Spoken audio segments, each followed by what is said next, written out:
Hello नमस्कार जय हिंद साथियों, कैसे हो आप सब। उम्मीद करता हूँ कि आप अच्छे होंगे, स्वस्थ होंगे। साथियों, आज की स्टूडियो में बात करने वाले हैं आर्मी एओसी रिक्रूटमेंट 2026 के बारे में। जी हाँ साथियों, आर्मी ऑर्डिनेंस ग्रुप की तरफ से ये रिक्रूटमेंट आपकी निकाली जाती है और आपको बता दूं 2615 पदों के लिए वैकेंसी आपकी रहने वाली है। परमानेंट वैकेंसी है, ग्रुप सी की वैकेंसी है। ऑल इंडिया से कोई भी इस वैकेंसी के लिए अप्लाई कर सकता है। ऑनलाइन तरीके से आपको आवेदन करना होगा इस रिक्रूटमेंट के लिए। और आपको बता दूं के लिए आपके कितने पदों पर वैकेंसी रहने वाली है वो भी आपको बता देते हैं। देखिए 2615 पदों पर वैकेंसी है, जिसमें ट्रेड वाइज आपकी वैकेंसी रखी गई है। जैसे कि आपको बता दूं साथियों, यहाँ पर आपकी जो रखी गई है साथियों मल्टीपल वैकेंसी है, जिसमें ट्रेडमैन मेट की मैं बात करूँ 1799 पदों पर बड़ी वैकेंसी आपको देखने को मिल रही है। इसके बाद में फायरमैन की बात करूँ 520 पदों पर वैकेंसी, एमडीएस की मैं बात करूँ 142 पदों पर वैकेंसी है। और जूनियर ऑफिस असिस्टेंट की मैं बात करूँ 104 पदों पर वैकेंसी है। मटेरियल असिस्टेंट की मैं बात करूँ 50 वैकेंसी रखी गई है। इस प्रकार से वैकेंसी आपकी डिवाइड की गई है। अब आपका बता दो वेतन क्या रहने वाला है वो भी आपको बता देते हैं। देखिए साथियों, मटेरियल असिस्टेंट के लिए यहाँ पर 29,200 से लेकर 92,300 रुपये तक आपको सैलरी मिलेगी। वही बात करिए आपकी योग्यता ग्रेजुएट डिग्री रखी गई है। इसके बाद में बात करें जूनियर ऑफिस असिस्टेंट की मैं बात करूँ 19,900 से लेकर 63,200 रुपये तक आपको सैलरी मिलेगी। 12वीं पास इसके लिए आपकी योग्यता रखी गई है। फायरमैन की मैं बात करूँ तो 19,900 से लेकर 63,200 रुपये तक आपको सैलरी मिलेगी और 10वीं पास योग्यता रखी गई है। और एमटीएस की मैं बात करूँ 18,000 से लेकर 56,900 रुपये तक आपको सैलरी मिलेगी, 10वीं पास योग्यता रखी गई है। ट्रेडमैन मेट की मैं बात करूँ तो 18,000 से लेकर 56,000 तक आपको सैलरी मिलेगी, 10वीं पास योग्यता रखी गई। इस प्रकार से यहाँ पर योग्यता वगैरह भी आप देख सकते हैं कि क्या आपकी योग्यता है और किस पद के लिए आप एलिजिबल हो, अप्लाई कर सकते हो। तो साथियों, यहाँ पर पद और आपकी योग्यता देखकर आप अप्लाई कर सकते हो। काफ़ी अच्छी रिक्रूटमेंट आपकी रहने वाली है। इसके बाद में बात करते हैं साथियों आयु सीमा क्या रहने वाली है, कितनी क्या आपकी आयु होगी, इसके बारे में बात करें। देखिए साथियों, किसी भी भर्ती के लिए अप्लाई करते हो तो आपकी कम से कम एज 18 वर्ष होनी चाहिए। अधिकतम की मैं बात करूँ तो यहाँ पर आप देख सकते हैं पोस्ट के अकॉर्डिंग अलग अलग यहाँ पर आपकी आयु सीमा रखी गई है। देखिए साथियों, जूनियर ऑफिस असिस्टेंट है, फायरमैन है, एमटीएस है, ट्रेडमैन मेट के लिए 25 साल तक अप्लाई कर सकते हैं।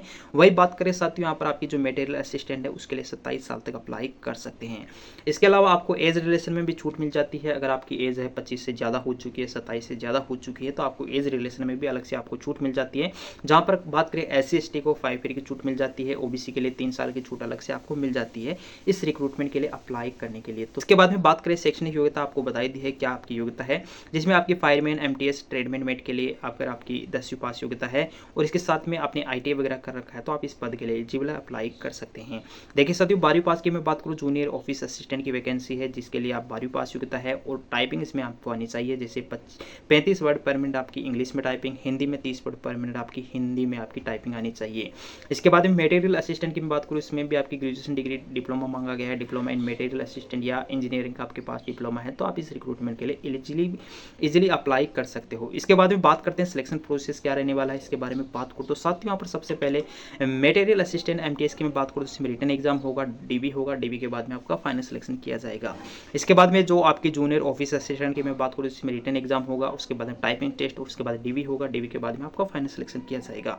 इसके बाद में बात करें फायरमैन की मैं बात करूँ, पहले आपका रिटन एग्जाम कंडक्ट करवाया जाएगा, उसके बाद में आपका फिजिकल टेस्ट होगा, उसके बाद में आपका होगा साथियों डीबी होगा, डीबी के बाद में आपका फाइनल सिलेक्शन किया जाएगा। ट्रेडमैन मेट की मैं बात करूँ साथियों, इसमें भी आपका रिटन एग्जाम पहले करवाया जा सकता है या फिजिकल पहले होगा, वो आगे की बात है। साथियों अब बात करते हैं, यहाँ पर आपको बता दो रिटन एग्जाम होगा, फिजिकल टेस्ट होगा, उसके बाद में डीबी होगा, डीबी के बाद में आपका फाइनल सिलेक्शन किया जाएगा। इस प्रकार से सिलेक्शन प्रोसेस रहने वाला है। इसके बाद में बात करते हैं साथियों फायरमैन के लिए शारीरिक फ्रिक्शन, जो फिजिकल टेस्ट की डिटेल की मैं बात करूँ तो आपका फिजिकल मेजरमेंट टेस्ट क्या होगा। देखिए आपकी हाइट की मैं बात करूँ तो 165 सेंटीमीटर आपकी हाइट मांगी गई है। अगर आप ST कैटेगरी से हो तो 2.5 सेंटीमीटर में रिलेक्शन मिल जाएगा। और चेस्ट की मैं बात करूँ 81.5 सेंटीमीटर से 85 सेंटीमीटर तक आपका चेस्ट होना चाहिए। वही बात करें वेट आपका मिनिमम 50 kg होना चाहिए।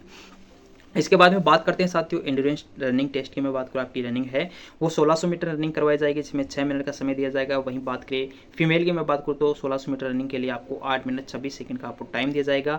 और यहाँ पर आपका फिजिकल टास्क यहाँ पर दिया जाएगा, जिसमें बात करें 63.5 kg का वजन है, 183 मीटर लेके जाना है और 2.7 मीटर की जो लॉन्ग जंप आपको करनी होगी, 3 मीटर की रोप क्लाइंबिंग यानी कि आपकी जो दीवार है 3 मीटर की ऊंची, उस पर आपको चढ़ना होगा, जो कि आपकी फायरमैन के लिए रहता है। ट्रेडमैन मेट की मैं बात कर रहा हूँ वो आपकी फायरमैन का था, और ट्रेडमिल मेट के लिए आपकी जो रनिंग है 1.5 किलोमीटर रनिंग होगी, 6 मिनट का समय दिया जाएगा। और फीमेल की मैं बात करूँ तो यहाँ पर आप देख सकते हैं 1.5 किलोमीटर रनिंग होगी, 8 मिनट 26 सेकंड का आपको टाइम दिया जाएगा। इस प्रकार से रहेगा। वेट मिनिमम 50 केजी होना चाहिए। 200 मीटर की जो आपकी कैरिंग होगी, जो वजन है यानी 50 केजी का वजन आपको 200 मीटर तक ले जाना होगा, 100 सेकंड का समय दिया जाएगा। वही बात करिए 200 मीटर तक आपको लेके जाना होगा, वजन 50 केजी का, 225 सेकंड का आपको समय दिया जाएगा। इस प्रकार से यहाँ पर आपका फिजिकल क्राइटेरिया रखा गया है। अब बात करें रिटन एग्जाम की मैं बात करूँ, सबसे पहले यहाँ पर रिटन एग्जाम कंडक्ट करवाया जाएगा, जिसमें 100 क्वेश्चन होंगे, 100 मार्क्स का होगा, 2 घंटे का समय दिया जाएगा, जिसमें रीजनिंग होगा, न्यूमेरिकल एप्टीट्यूड है, जनरल अवेयरनेस है और आपकी इंग्लिश कॉम्प्रिहेंशन है। इस प्रकार से 25-25 क्वेश्चन होंगे, 25 मार्क्स का होगा, यानी कि कुल मिलाकर आपके 100 क्वेश्चन होंगे और 100 मार्क्स का होगा। 2 घंटे का समय आपको दिया जाएगा, यानी कि जो आपका स्तर है 10वीं 12वीं ग्रेजुएशन तक का स्तर एक समान है। और आपको बता दूं यहाँ पर नेगेटिव मार्किंग की मैं बात करूँ तो 0.25 की आपकी नेगेटिव मार्किंग रखी गई है। प्रत्येक गलत उत्तर पर आपको 0.25 अंक आपका मार्क्स है काटे जाएंगे। 100% आपका OMR बेसिस पर एग्जाम होगा। हिंदी इंग्लिश दोनों भाषाओं में आपका एग्जाम कंडक्ट करवाया जाएगा। इसके बाद में बात करते हैं साथियों महत्वपूर्ण तिथियों के बारे में बात करूँ तो आपका आवेदन फॉर्म कब से स्टार्ट होगा, इसके बारे में बात करूँ तो अगस्त के 3rd वीक में, यानी जी हाँ साथियों अगस्त के 3rd वीक में इसका ऑफिशियल नोटिफिकेशन जारी होने वाला है। जैसे नोटिफिकेशन जारी हो जाता है उसके बाद में आवेदन फॉर्म भी शुरू हो जाएंगे। तो साथियों आवेदन फॉर्म है आपका अगस्त के 3rd वीक में शुरू हो जाएंगे, और अपनी तैयारी है वो आज से शुरू कर देनी चाहिए। हमारे टेलीग्राम ग्रुप को जरूर ज्वाइन कर लीजिएगा, क्योंकि जैसे इसका नोटिफिकेशन जारी होता है वो आपको टेलीग्राम ग्रुप के माध्यम से आपको शेयर कर दिया जाएगा। टेलीग्राम ग्रुप को जरूर ज्वाइन कर लीजिएगा। तो साथियों इतना इस वीडियो में मेरे द्वारा दी गई छोटी जानकारी जो आपको चलती वीडियो को लाइक करना, और पहली बार आप चैनल को विजिट किया तो चैनल को जरूर सब्सक्राइब कर लीजिएगा। चलिए नेक्स्ट वीडियो फिर मिलेंगे नई अपडेट साथ, तब तक जय हिंद, वंदे मातरम।